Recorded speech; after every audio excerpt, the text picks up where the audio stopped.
Hello. Hello and welcome. My name is Brian Green. I'm the Director of Technology Ethics here at the Markkula Center for Applied Ethics at Santa Clara.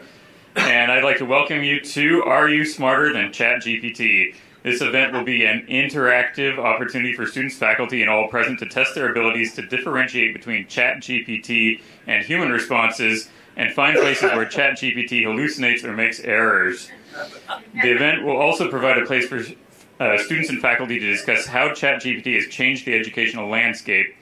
The contents of the prompts and the conversations will focus on ethical uses of generative AI technology.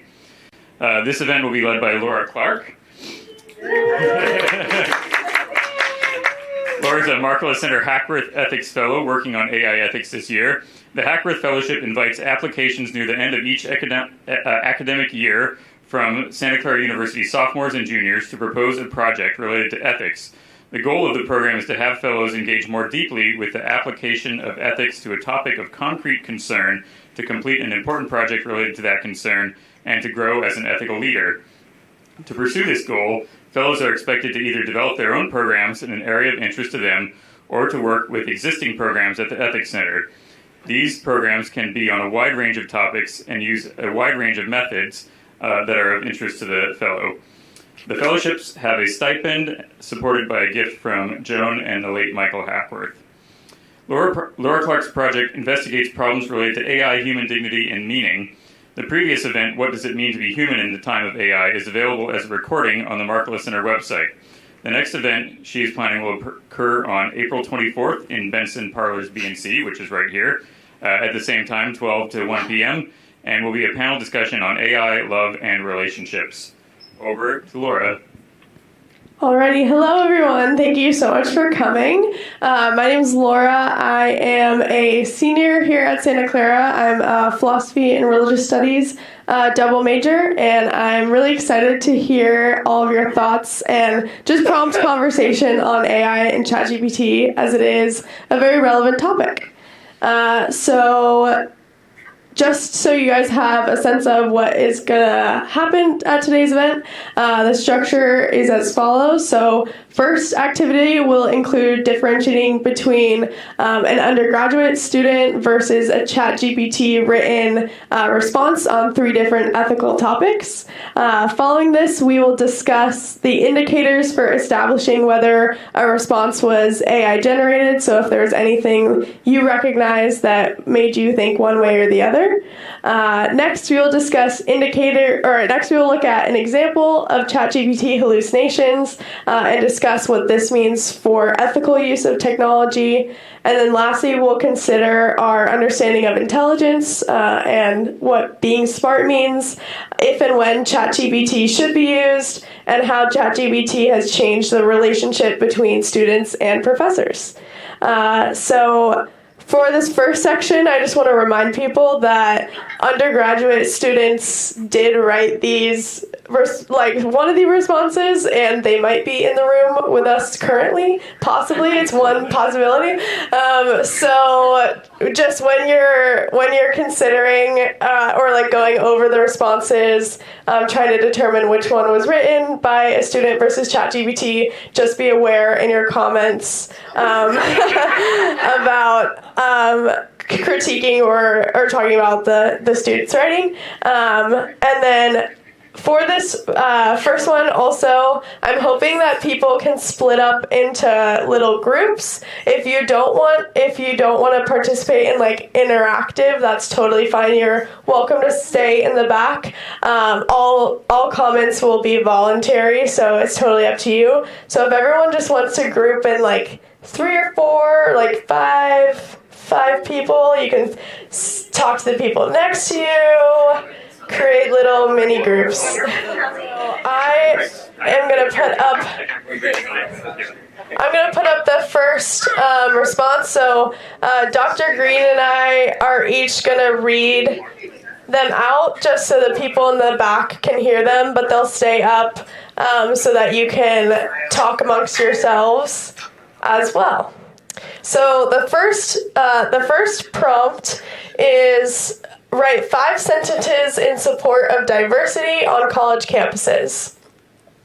So the first response says, fostering inclusive and diverse campus communities are essential to bring together different perspectives.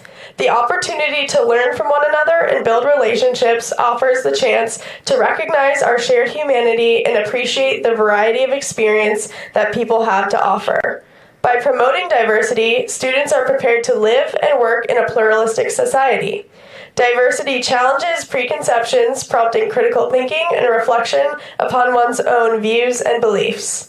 Lastly, college attendance improves future success, and therefore colleges should admit a diverse student population to create a more equitable society for the future.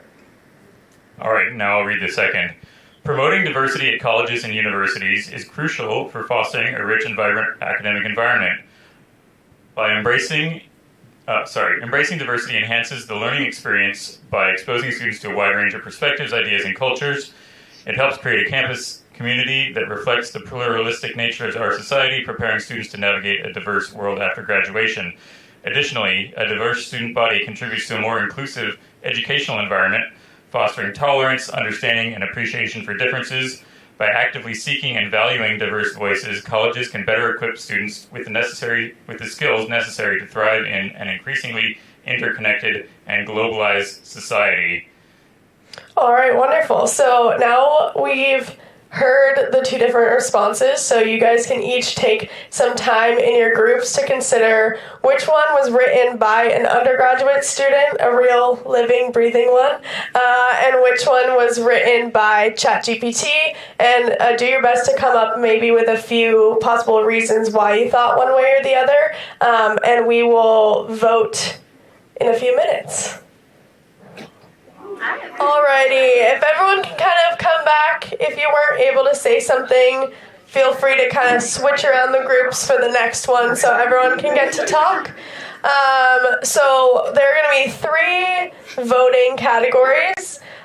So the options are, so you won't be voting, but the options are, the first one will be you think ChatGPT wrote response number 1, you think ChatGPT wrote response number 2, or I don't know, which is fair. So it's in relation to which one you thought ChatGPT wrote. So how many people think ChatGPT wrote response 1? Oh. Let's see.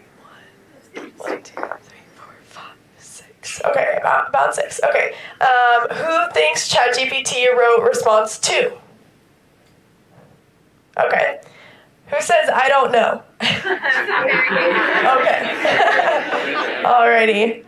So to reveal, response number 1 on the left there was written by a student. And response 2 was written by ChatGPT. So there we go. So the second prompt was write 5 sentences about the ethics of abortion. The first response reads, the ethics of abortion is a complex and nuanced topic that involves considerations of personal autonomy, bodily autonomy, and the value placed on potential life. Supporters of abortion rights often argue for a woman's right to make decisions about her own body, emphasizing the importance of reproductive freedom and the right to choose. On the other hand, opponents of abortion often frame the debate in terms of the moral status of the fetus, contending that it possesses a right to life that should be protected. The ethical discourse surrounding abortion also delves into the circumstances surrounding pregnancy, such as cases of rape, incest, or threats to the mother's health, where the balancing of competing moral interests becomes particularly intricate. All right, and the second paragraph up there. The ethics of abortion is a complicated and often controversial topic that does not have a straightforward answer. When viewing this issue through a utilitarian lens, the net utility of abortion can be calculated very differently depending on people's values. Specifically, cultures across the world that place different values on different aspects of society. This further complicates the issue. The ethics of abortion can also be viewed through a human rights lens, in which there is a focus on promoting the innate rights of stakeholders. Through the rights lens, it is clear that the woman's right to autonomy intersects with the child's right to autonomy. All right, so similarly to the last one, talk amongst yourselves which one was written by ChatGPT, which one was written by an undergrad. All right, if we could bring everyone back together, that would be great.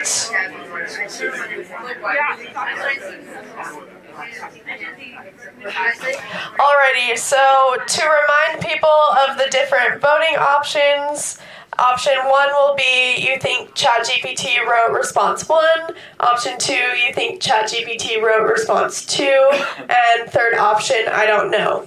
So how many people think ChatGPT wrote response 1? How many people think ChatGPT wrote response 2? Any I don't knows? I love the honesty. So to reveal, response 1 was written by ChatGPT.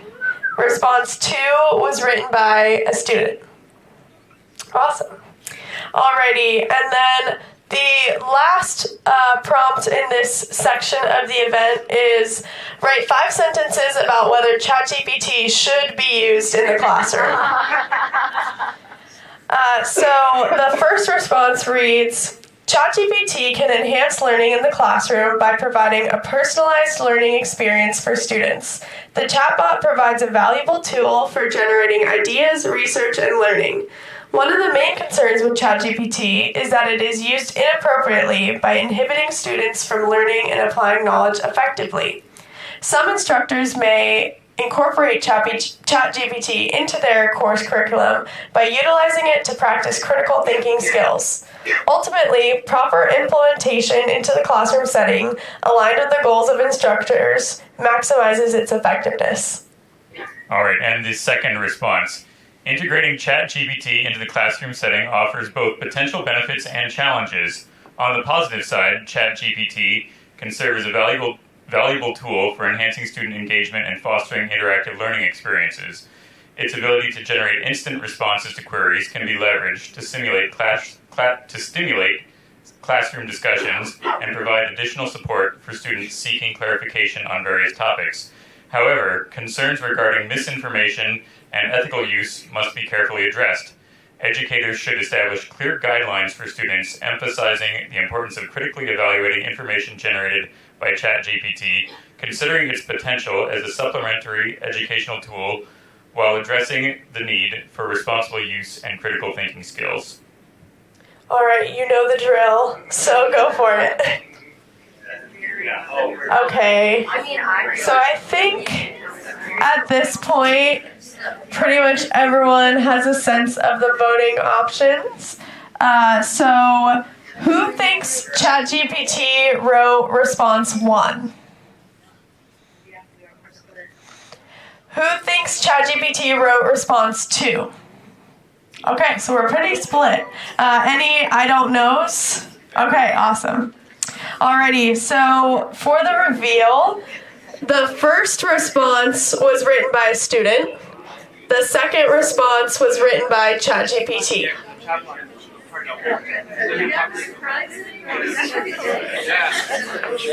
Okay, so I know, either take your win or take your loss. So that was the kind of differentiating portion of the event. So now I just want to talk about indicators. So in relation to kind of when you were talking, was there anything in the ChatGPT responses that you were able to see had a particular format? Was it like formatting? Was there a clear difference in tone between the two responses? Was there a certain tone or kind of emotional appeal that you felt?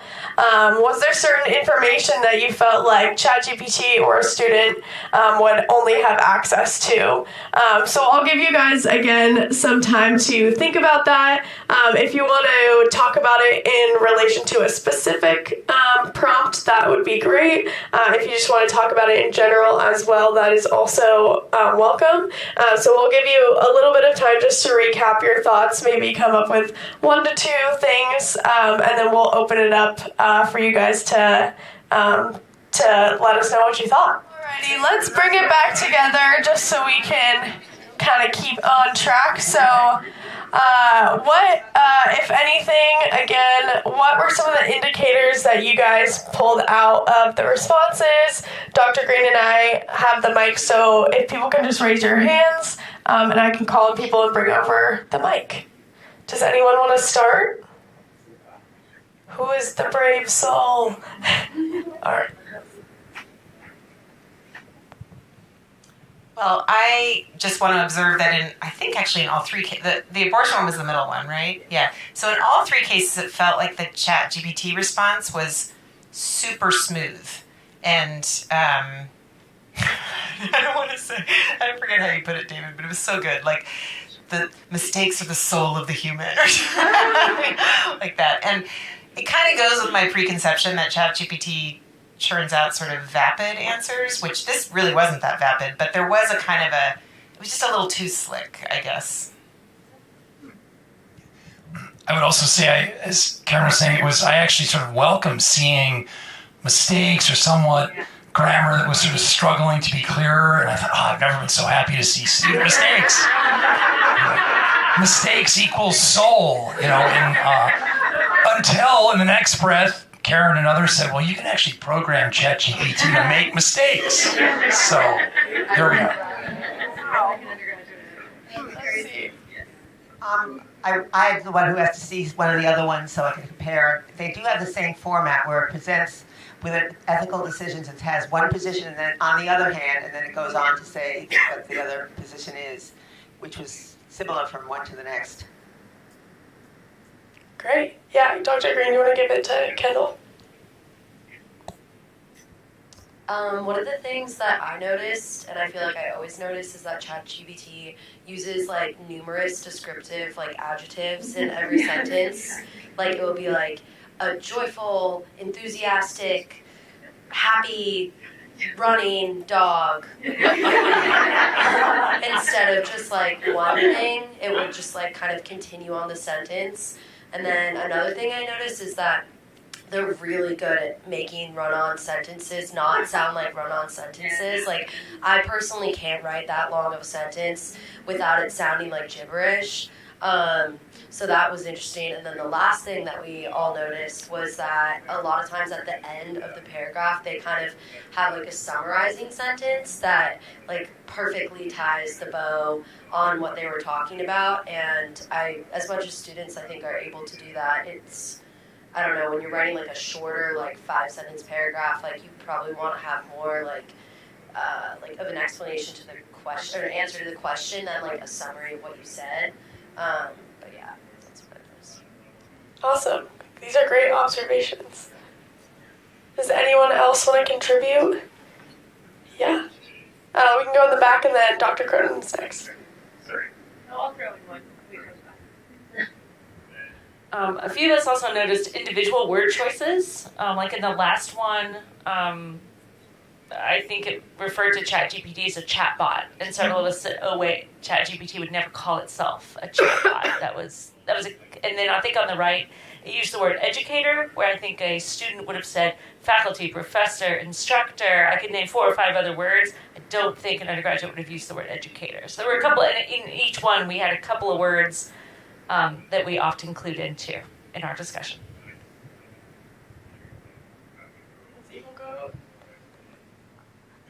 I was just going to note that if we were just at a conference in the middle of the United States and we were all from a different university, I would have had a harder time because a Santa Clara undergrad wrote it, I noticed the language that we use on this campus.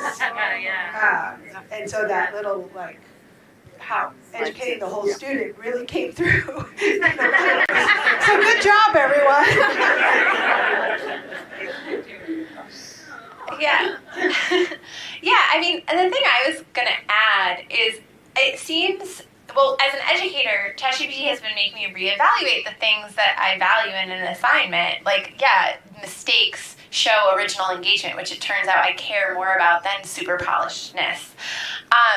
But the other thing I noticed, especially about the abortion case, was that students and human authors have their own way in. And so ChatGPT is like impressively good at fitting all of the categories available on the internet on this topic into 5 sentences. It's impressive.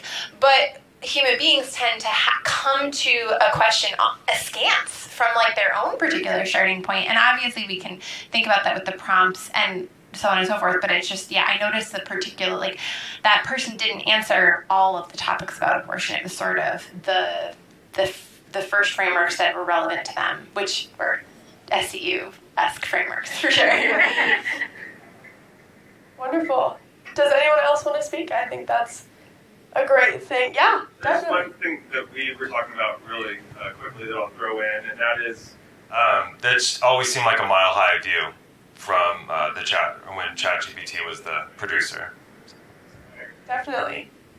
Wonderful. Well, those are all fantastic. I think you guys hit on a lot of the things that definitely were in there. Dr. Green and I were talking about the abortion one as well and saying that one is particularly difficult because, like Dr. Cronin was saying, all humans kind of have a particular opinion about that decision, and so just writing about the ethics of abortion can be really difficult because you're trying to decontextualize something that is so personal.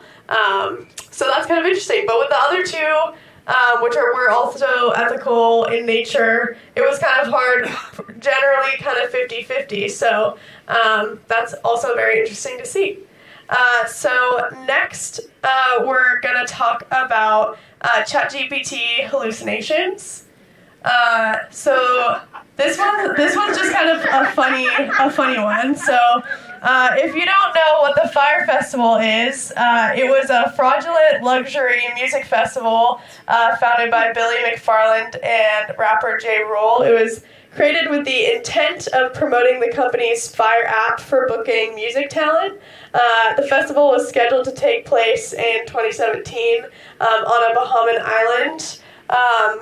Little did it was horrible. It was just a mess. And so someone asked ChatGPT to write a positive review of the Fire Festival, and this is what we got. So just a jokey case to start considering kind of what hallucinations are and kind of what that means for ChatGPT.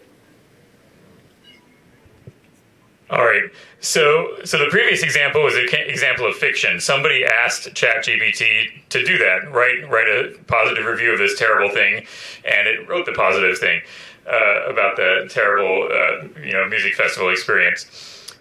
In this case, there's a paper that I always assign to my AI ethics students it's by Bill Joy.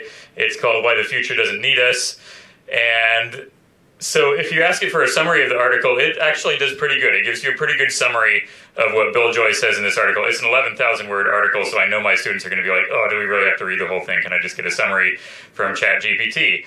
So I took it one step further, though. I said, tell me about the sources that Bill Joy cites in Why the Future Doesn't Need Us.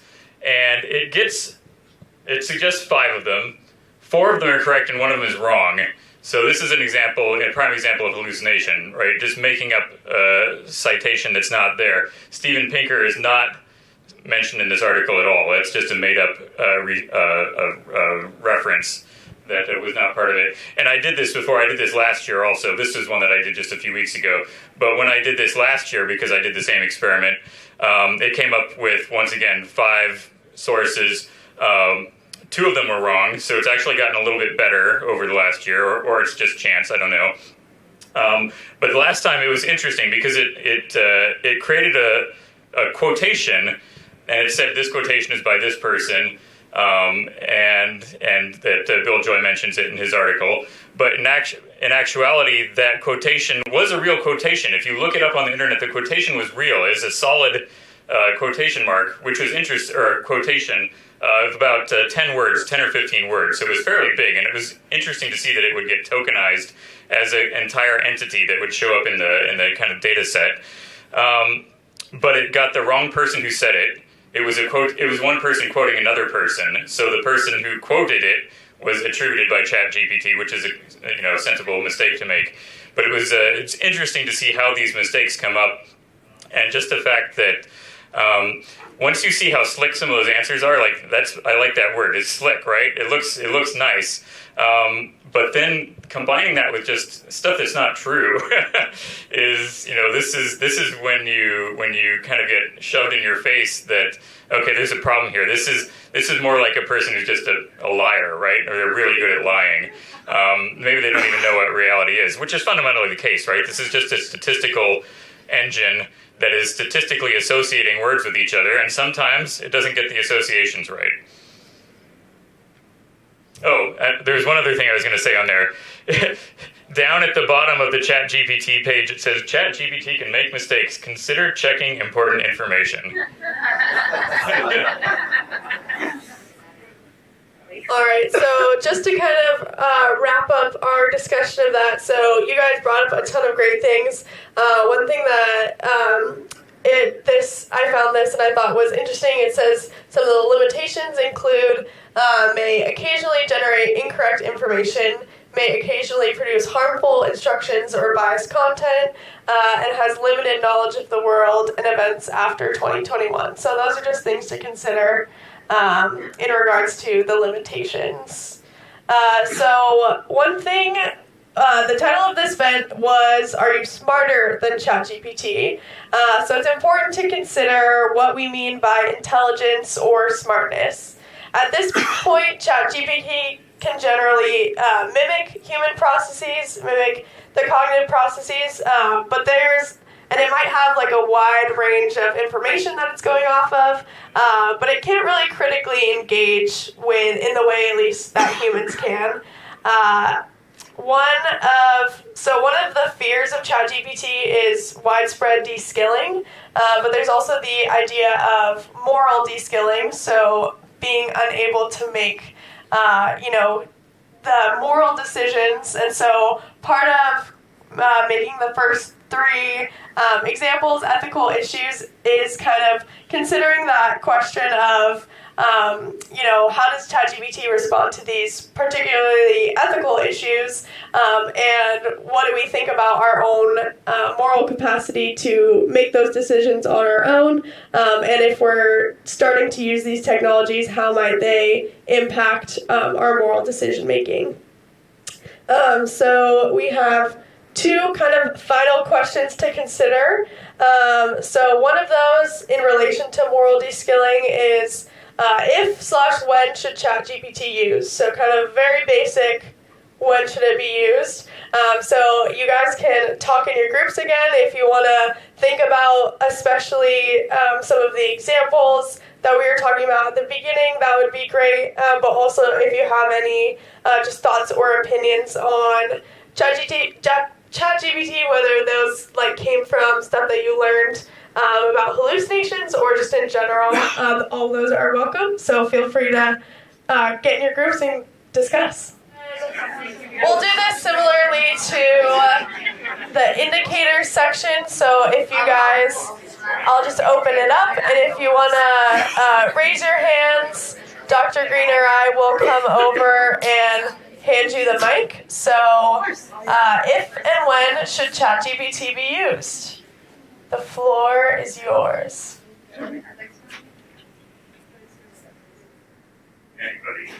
I heard a lot of conversation. There has to be something.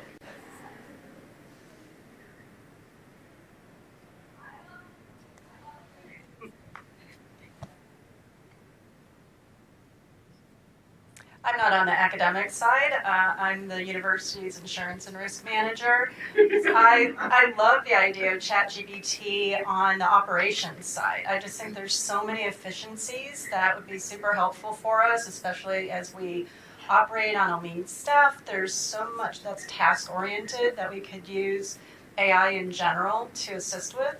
I think on the academic side is where maybe there's some more challenges because we're trying to get people to do their own thinking and learn how to do that thinking so that when we get to be working in the real world, that we are mindful about that differentiation of how can I use it for efficiency so that I have more time available to debate and think about everything, because we only have so many hours in the day. So that's my take on it.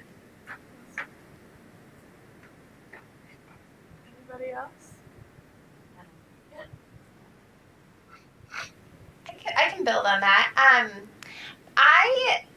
mean, I think there are plenty of ways to use ChatGPT, like we were talking a little bit about, using it to get started, using it to, know how to say something. As an example, I've been thinking about op-ed writing, but my academic writing is different, is not succinct the way op-ed writing is. So I was asking ChatGPT a little bit about, how to pitch an op-ed, and it didn't really give me stuff that was that useful to me, to be honest, but it made me feel less alone in the process, right? It gave me some steps that I could take, right? I got a friend, a work buddy, right? A work buddy who gives me some ideas about what steps to take, what to do next. But my worry about it, in terms of what context to use it, is younger students, right? Who, yeah, okay, great. For my college students, if they, maybe they don't need as much work on summary, right? They don't need to learn how to summarize stuff too much anymore, but they did need to learn how to do that in elementary school and so on and so forth. And so how do we both, it seems to me like the thing that ChatGPT is kind of good at in my example of you're not alone with this hard thing, you're not alone with the blank page, but arguably learning the emotional skills to navigate, facing a blank page, writing from scratch, trying out an idea, editing an idea. I'm worried about if we use it too quickly in the classroom without having those conversations, that students will think, oh, what I should put my effort into is to getting good at using ChatGPT. And as per the point about teaching it to make mistakes and so on and so forth, you could invest a lot of energy into and time into getting good at using ChatGPT and then miss out the de-skilling piece on cultivating those skills of getting started yourself.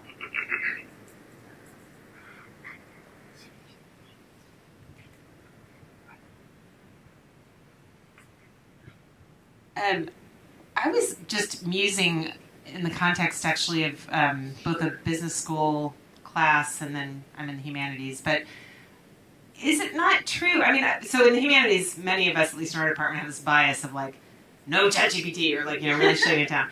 And I mean, I've been trying to not to do that, and it feels to me, and you brought this up earlier, Laura, the more we use ChatGPT, I mean, it's drawing on the algorithms, the data, et cetera, that's out there. And there are such big problems with that. We're not going to get thinking outside the box by definition in ChatGPT. That's exactly what it does well, is it thinks within the box. And so and it is going to replicate, I'm sounding really negative here, but isn't it just going to replicate so many of the isms that we see in society, maybe not explicitly, but implicitly, and not just the isms, but the groupthink. I mean, I just worry about that as our students become more sort of encouraged, wow, this is such a great tool, which I recognize that it is, and I've used it as a tool, but I just think, God, I'm also feeling really cautious about it.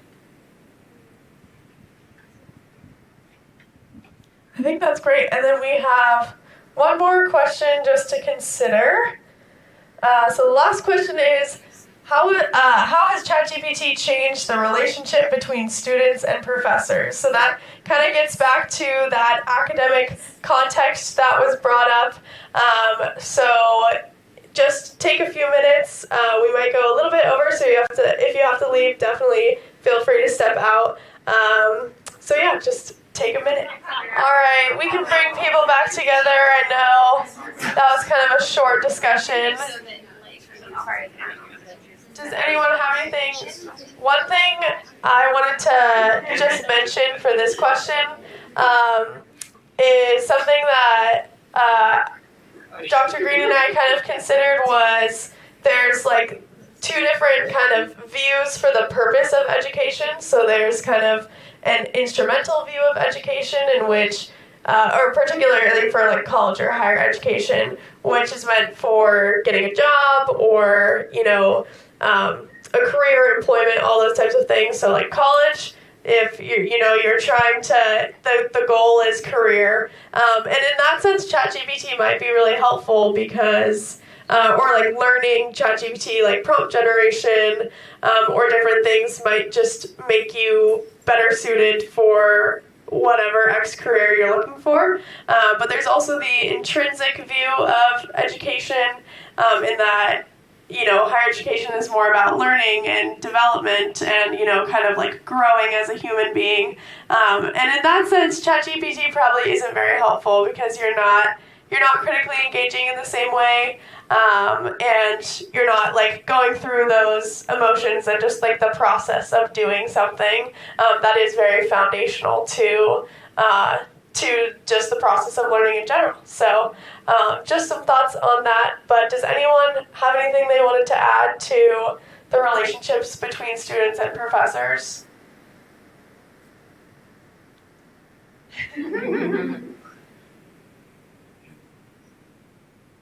I know I've noticed it seems like there's a sense of distrust, I think, on both sides of the coin. Like students, when we see a syllabus that says no ChatGPT, no AI, it kind of prompts the sense that they already expect you to be using it, which to me, as someone who usually, doesn't use ChatGPT, I was having a hard time coming up with the hallucinations because I don't really use it very often. So I was like, I don't know what it is.